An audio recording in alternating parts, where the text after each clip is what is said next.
અને 2 કાંદા લીધા છે, 2 ચમચીથી ઓછું એવું લાલ મરચું, એટલું ને એટલી હળદર. આપણે જ્યારે આ કોફતા બનાવશું ને ત્યારે એટલે એને જાડું એકદમ પાણી કાઢી લીધું ને એકદમ જો કોરી થઈ ગઈ છે. અને કાંદાની અંદર આપણે એકદમ બાઇન્ડિંગ જેટલું જ બેસન નાખશું. હા, વજન આ રીતે આમ કરી મૂકી પોચા પોચા થઈ જશે. હવે આને થોડીક વાર ઉકાળી લઈએ. આવી ગયું છે અને ઉપર તેલ છૂટું થાય છે. અહીં આપણું સબ્જી થઈ ગઈ તૈયાર. આની અંદર કરી ગઈ અને મોનું એ પરોઠા માંડ્યા. નમસ્કાર મિત્રો, કેમ છો? મજામાં? આપ સૌ કુશળ હશો એ જ શુભેચ્છાઓ સાથે. મિત્રો, સવારના વાગ્યા છે 7 અને ફટાફટ ઘરની કરી કામની તૈયારી. 2 દિવસથી મંદિર જવાનું છૂટી જાય છે કારણ કે ઘરમાં ભગવાન આવ્યા છે. ચાલો આજે જો અહીં રાબ રાંધી લીધી. ઘણા તમને પહેલાં પણ મેં વખત કીધું છે, ઘણા એને ગેસ કે એને ઘણી વાર એને અમે રાબ કહીએ. તો જુવારના દાણાની રાબ થઈ ગઈ છે તૈયાર. ઢાંકીને મૂકી દઈએ. અને આ બાજુ શાક માટેની તૈયારી કરી.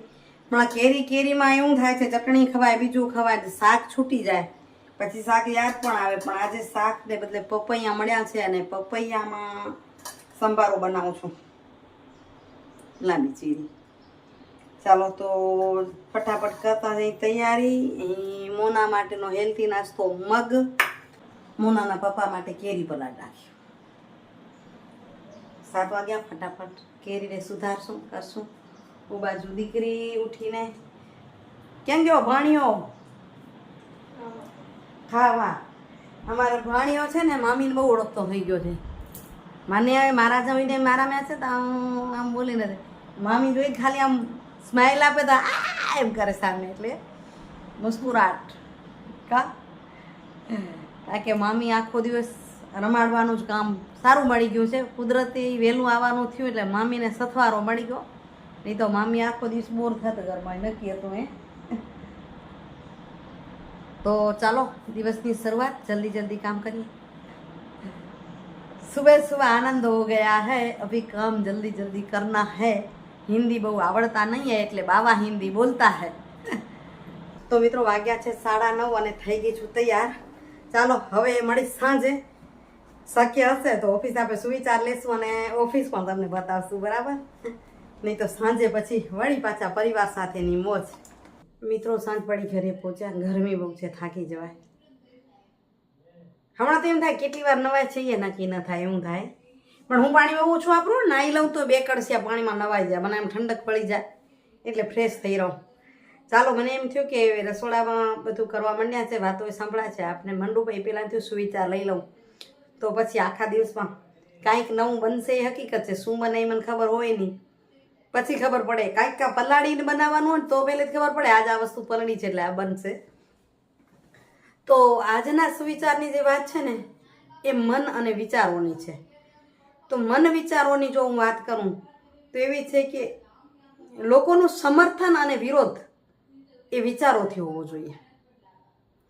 તમને સમર્થન કરવું છે કે વિરોધ કરવો છે એ લોકોના વિચારો સાથે હોવો જોઈએ. મતભેદ શક્ય છે અને મતભેદ હોવો જોઈએ. હા ને ના આપણે કરીએ તો એ થાય ને.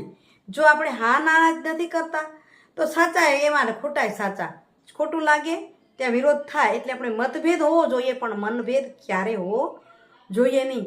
તમે કહી લીધું કારણ કે વિચારો સાથે તમારું સમર્થન છે અને વિચારો સાથે મતભેદ છે. જગતમાં માણસ ખરાબ નથી, માણસની પરિસ્થિતિ અને માણસના વિચારો ખરાબ હોઈ શકે, બરાબર ને? અને એથી વિશેષ આપણે એક વાત કરીએ તો એમ પણ કહી શકાય, જ્યાં ભાવનાની કદર હોય છે ને ત્યાં મન આપોઆપ ઝૂકી જાય છે.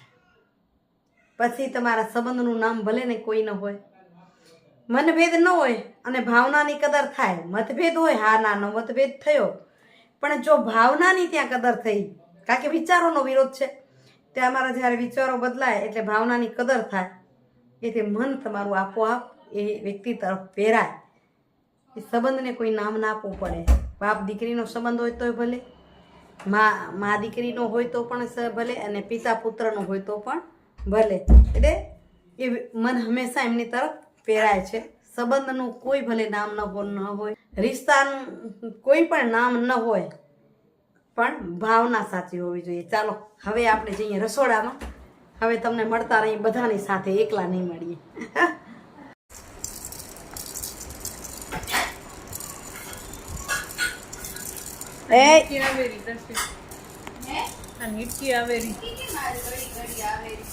પણ દાદી યાદ કરે ને તને હિચકી આવેલી તે હિચકી લાવેલી.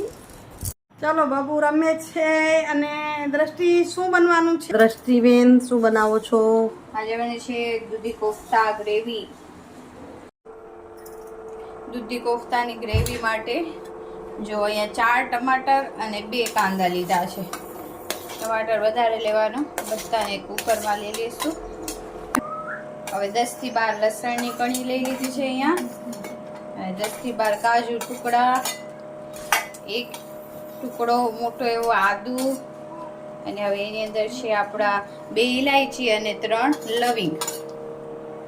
નાખશું તો અડધી ચમચીથી ઓછું એવું લાલ મરચું, એટલું ને એટલી હળદર, અને 1 ચમચી દાણા પાવડર. એની અંદર આપણે થોડું પાણી નાખશું, આને મિક્સ કરશું. આપણે મિક્સ કરી અને આને હવે 3 સીટી થવા દઈશું આપણે મીડિયમ ગેસ ઉપર. દૂધી કોફતા કરી, ગ્રેવીની કરી, થોડું સારું નામ લાગે ને તેના માટે જો કાચી એવી દૂધી લેવાની છે. હવે આને આપણે ધોઈ લીધી, હવે આપણે છોલી લેશું. મોટી છીણ લેવાની છે, પતલી લેશો તો એનો છૂંદો થઈ જશે, રસ થઈ જશે. અને મોટી છીણ લેશું તો શું થશે, એકદમ ક્રન્ચી એનો ટેસ્ટ આવશે સરસ. આપણે જ્યારે આ કોફતા બનાવશું ને ત્યારે, એટલે એને જાડું જાડું આને ખૂમવાનું છે. આવી રીતે આપણે ખૂમી લેશું આખી. મતલબ ખૂમણી પણ આપણે જાડા કાણા હોય ને એવી જ લેવાની. જો દૂધીનું એકદમ પાણી કાઢી લીધું ને, એકદમ જો કોરી થઈ ગઈ છે. કટકામાં નાખીને નીચોવીને. હા, હવે 1 કાંદું નાખી દઈશું એની અંદર, બહુ સરસ ટેસ્ટ આવે આપણો એટલા માટે. ચમચી લસણ, મરચા અને આદુની પેસ્ટ, ચમચી ધાણા જીરું, ધાણા પાવડર, અડધીથી ઓછી એવું લાલ મરચું, એટલું ને એટલે આપણે હળદર નાખશું. 1/4 એટલે સાવ નાની ચમચી છે, એટલે આમ કહી શકાય ચૂટકી જેટલો ગરમ મસાલો, ચપટી જેટલો અજમો,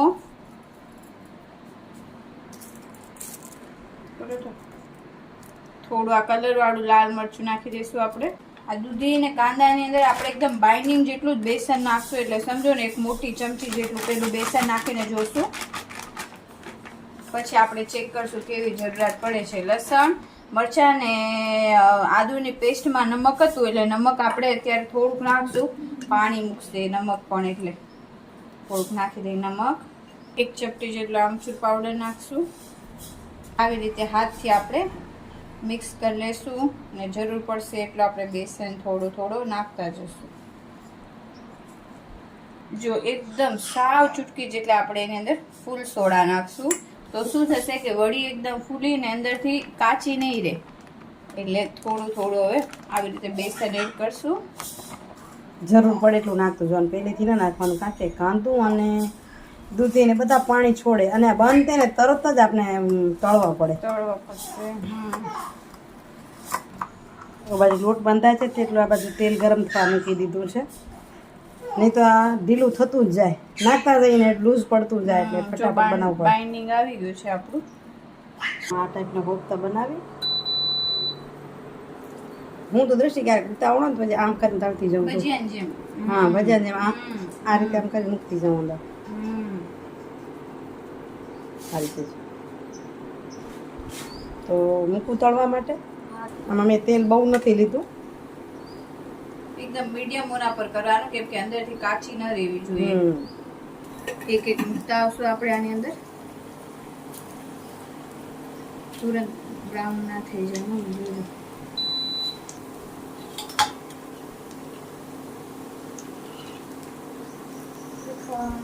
જરાક લગાવવું પડે, એટલે એટલા માટે કે એની તો વચ્ચેનું આંકડું થઈ જશે, અને ઉપર છે કારણ કે તેલ મેં ઘણું નથી લીધું, એટલે એકદમ બુડી જાય એટલું તેલ હોય ને તો થોડુંક ઓછું હોય તો ચાલે.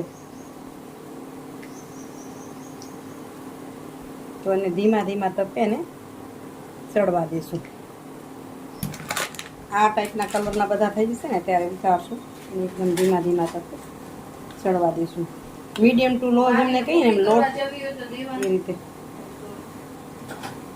અહીંયા આપણા કોફતાનો કલર જો બધાનો આવો બ્રાઉન જેવો થઈ ગયો છે તો એને કાઢી લઈશું.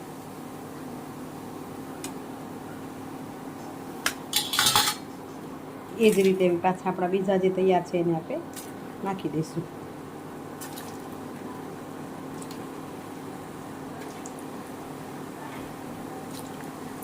જો આપણા બધા જ કોફતા આવી રીતે આપણે કાંદા ટમેટા બાફ્યા હતા એ થઈ ગયા છે. હવે એને પીસી લઈશું, એકદમ સ્મૂથ ગ્રેવી બનાવી લઈશું એની. અહીં ગ્રેવી થઈ ગઈ છે તૈયાર. તો અહીં મૂક્યો છે વઘાર. આની અંદર 3 ચમચી ઘી નાખી છે. અચ્છા, હા, ઘીમાં વઘાર કરીશ. હા, ઘીમાં થોડું ગરમ થઈ જાય એટલે અંદર નાખશું જીરું ને થોડું એવું આપણે હિંગ નાખી દઈશું. આમ તો પડે નહીં પણ આપણે નાખશું ગેસ ન કરે એટલે. ને હવે આપણી જે ગ્રેવી જો સ્મૂથ સરસ ટેક્સચર આવી ગયું એ નાખી દઈશું ઘીમાં. જેવી નાખશું એટલે એ ફટફટ કરીને ઉઠશે એટલે એને ચલાવતા જશું. બાફેલી તો છે જ પણ હવે આપણે આ ઘીની અંદર 12 થી 15 મિનિટ માટે સાતળવાની છે સારી રીતે ગ્રેવીને. તો જુઓ આપણે આની અંદર બેસિક મસાલા નાખી દઈશું, પછી ચડાવશું. અડધું ચમચી લાલ મરચું. હવે એની અંદર આપણે પહેલે ગ્રેવીમાં નમક નથી નાખ્યું, વડીની અંદર છે આપણે, તો આની અંદર આપણે નમક નાખી દઈશું જે ગ્રેવી સારી રીતે પાકી જાય. ગ્રેવીની અંદર ગરમ મસાલો આપણે નથી નાખ્યો બિલકુલ, પણ ખડો મસાલો નાખ્યા હતા અને આની વડીની અંદર એટલે અડધી ચમચી જેટલા આપણે અંદર ગરમ મસાલો નાખી દઈશું. આ સારી રીતે મિક્સ કરી લઈશું અને આ છે ને જેમ ગરમ થશે ગ્રેવી એટલે ઉઠશે એટલે ઢાંકી અને આપણે 8 થી 10 મિનિટ કે ગ્રેવીનો કચાશ નીકળી ગયો ત્યાં સુધી પકાવશું. તો એ ઢાંકીને આપણે 8 થી 10 મિનિટ ચડાવશું જ્યાં સુધી પાકી નહીં જાય ત્યાં સુધી. 1 ચમચી જેટલો ગોળ નાખશું, સાકર પણ ચાલે, વધારે નહીં નાખી. શું થશે કે ખાલી જે ટમાટરની ખટાશ છે ને એ બેલેન્સ કરવા માટે. વચ્ચે વચ્ચે આમ હલાવતા જવાનું ને ગ્રેવી પકાવી લેવાની છે. સુગંધ પણ બહુ સરસ આવે છે આની અંદર. હવે આપણે એની અંદર પાણી નાખશું કન્સિસ્ટન્સી એડજસ્ટ કરવાનું.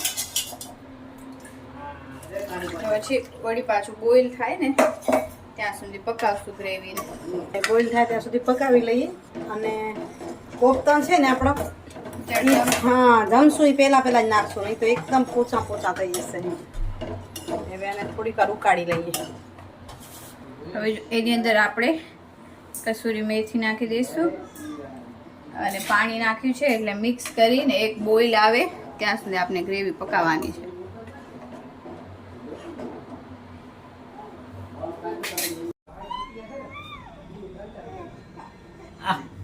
નાના કા મોટા થઈ રહ્યા છો.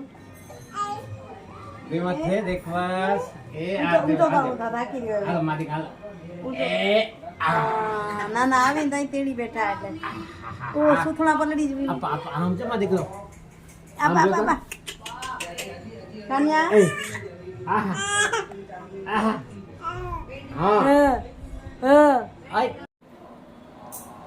કે જો સરસ આવી રીતે પાકી જવાની આ નિશાની છે. બોઇલ આવી ગયું છે અને ઉપર તેલ છૂટું થાય છે.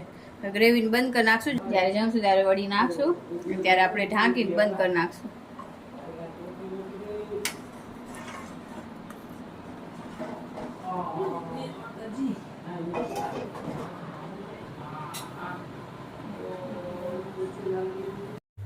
દ્રષ્ટિ શાકની તૈયારી કરી ગઈ અને મોનું એ પરોઠા માંડ્યા.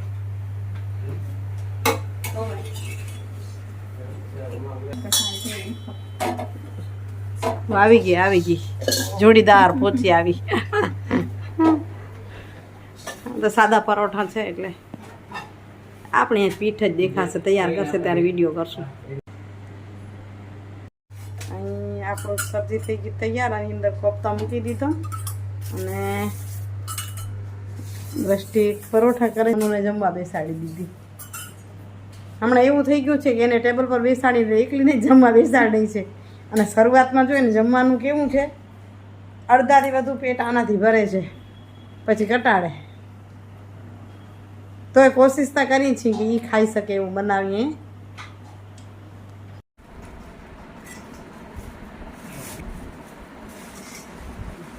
અહીં દૂધી કોફતાનું શાક અને બાજુ પેટા રોટલી છે.